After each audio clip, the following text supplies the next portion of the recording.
What's up everyone? Welcome back to the channel. Welcome back to another concept crafting video. This time it is the incredible General.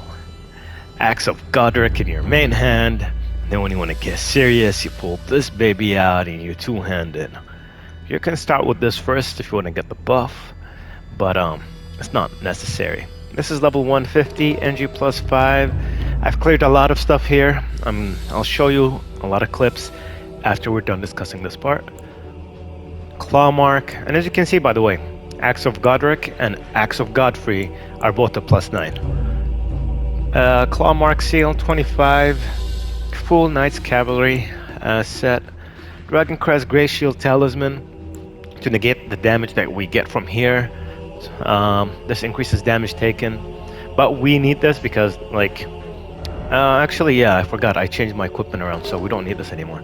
I needed this at one point when I was testing stuff, so this can be switched out with anything else. More defensive stuff, more health, Green Turtle Talisman. I mean, I'm guessing, depends on the boss fight, I would be going for one of these as well. So, that's another way of doing it. Alright, or you can go for, depending if you're going for charged attacks more, or if you're going for jump attacks, of course, the Axe Talisman would make a lot of sense.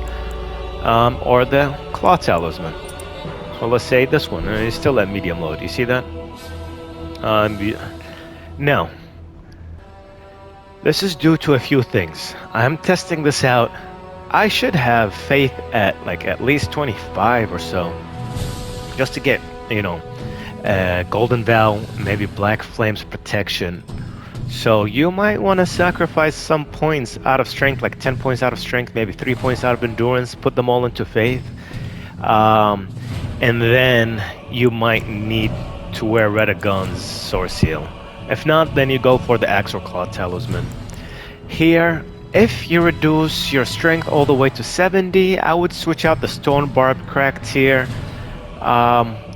with Strength Knot Crystal Tier. To be honest, that's the only way.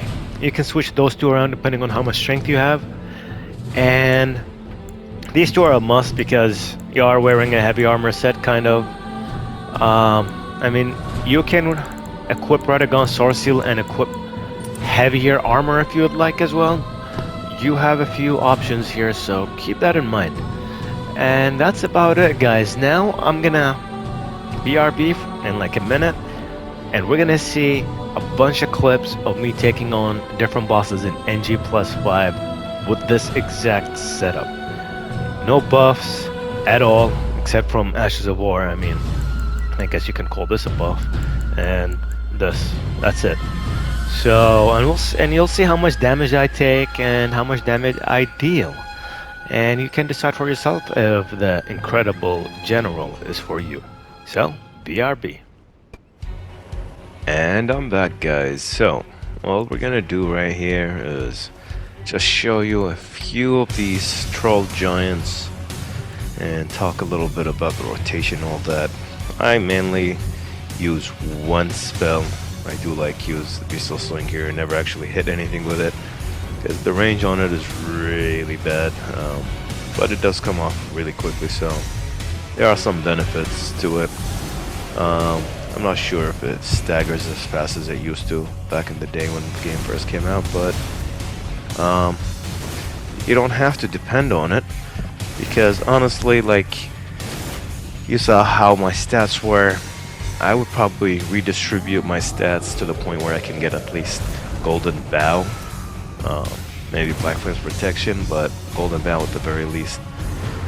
Stone of Garak is your go-to ranged option, and it just matches the incredible General. And if you think about it, I mean, you're pretty much tossing out a rock, and that's like what a strength build is all about. So as you can see here on our first attempt, we take him out without taking any damage. However, I will show you how much damage I take soon enough. Do not forget that Bestial Vitality is the only buff I'm using. Alright, so sure, I might use the Flask of Wondrous Physical, but does that really count? I mean, it is a buff, but like, you know, use it once it's gone until like, you know, you're rested at Greyside again. So you can't truly depend on it in a long battle unless you want to like use it at specific moments, just like second phase or something.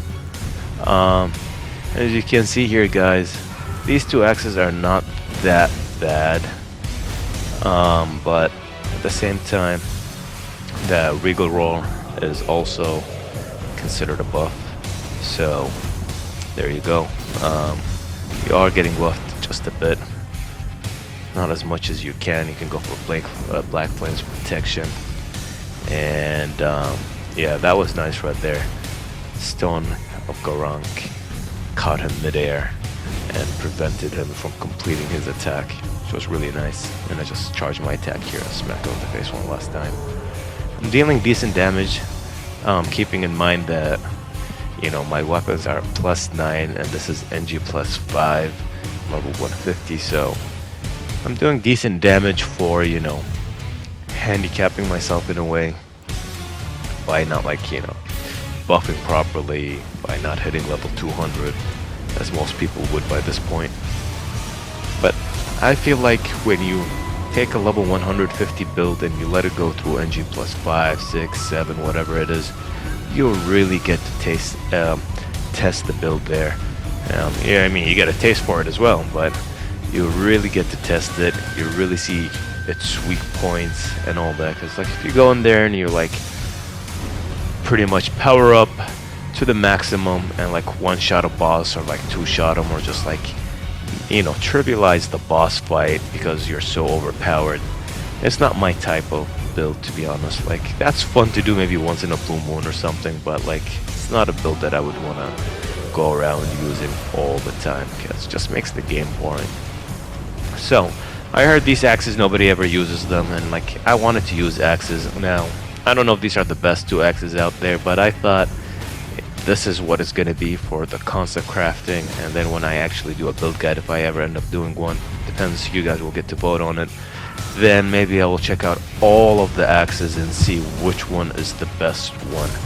But here's just like a pure strength build, as you guys already saw from my stats and all that. We haven't invested any real points into anything else, and everything we are using is because of our default stats, and that's it. Here there's another creature. They're usually annoying and can be a threat, but as you can see, they're not even dealing that much damage to me.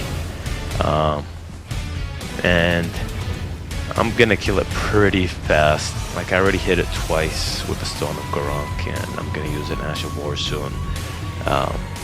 I like this Ash of War because you can like roll out of, you know, the animation at any point. You can just hit once, twice, or 3 times, and you can roll out at any point. You can hit once, roll out, hit twice and roll out, or hit all 3 times. So it's very useful because of that. I don't usually utilize it here because I was still learning it and stuff, but I would do that for sure if you guys vote for this build, if you want a guide for it. And I will make sure that I master this. Now the armor set, of course, I don't know. I mean, you can go for something that is that fits, that goes with the theme of the 2 axes that you're holding. Maybe something that's silver and gold. But I was thinking of making a different build when this crossed my mind. Something like a different kind of Death Knight, or some kind of like, you know. I mean, it is a Death Knight, what else would I call it? That's what I was thinking of making, but then I just made like a pure strength build instead. I made too many builds that have faith and strength, and trying to switch things around, see what we can do. Maybe we can get some like a melee sorcerer or something. I don't know, we'll see when the time comes. But as you can see here, guys, I ran away for a little while because there were ads and stuff. I did fight another one. There are like 2 other fights I'm not going to show you guys. I fight the one in Kaled, the same one, same Erdtree avatar, and like some ads come in there, and like just my command Denial just finishes off all the ads. But it was a long battle. It was kind of messy and stuff. That's why I didn't record it. And there was one more battle against the dragon, the Frost Dragon, the one that you find in the final area. And the snowy tops, or mountain tops, and that wasn't that special. I didn't get hit, but I was just like mounted the entire time, so I decided not to show you because it was kind of boring, but that happened. And this is the last boss battle here. I thought I had to show you something that was, you know, from the endgame content. Maybe it's not the toughest boss, that's for sure, but I don't really have a lot of options right here with this guy on this character to fight. So I'm gonna have to do with what I got and tell you guys vote for one of these build guides and one of these builds for me to make a build guide for, rather, and then we'll see how it goes from there. But for now, generally speaking, I can see me taking this build to the next level and probably beating the game with it, to be honest. Might take me a little while as I will have to figure out all the timings for this build against the bosses, but I think it should be interesting and I think I'm gonna like it. I don't know if I want to do it right now because I just kind of finished a strength build, the Golden Guardian, but I wouldn't mind, to be honest. If you guys really want to, I will definitely do it. There will be a few more build guides coming up, guys, 2 more I believe, so keep an eye out for them. There's one more that I'm making. I won't share it with you because I think I'm going to make a build guide for that character regardless. There are like 2 or 3 characters that I'm going to make build guides probably for them regardless, because like they're either builds I've already shown you or they're things you're going to see or you might not see until the build guide is ready for it. Anyways, guys, this is the end of the battle here almost, so as always, I really hope you enjoyed this episode, and I'll catch you all in the next one. Thank you all so much for watching. I hope you're all doing great, and I'll catch you all next time. Take care, y'all, and peace.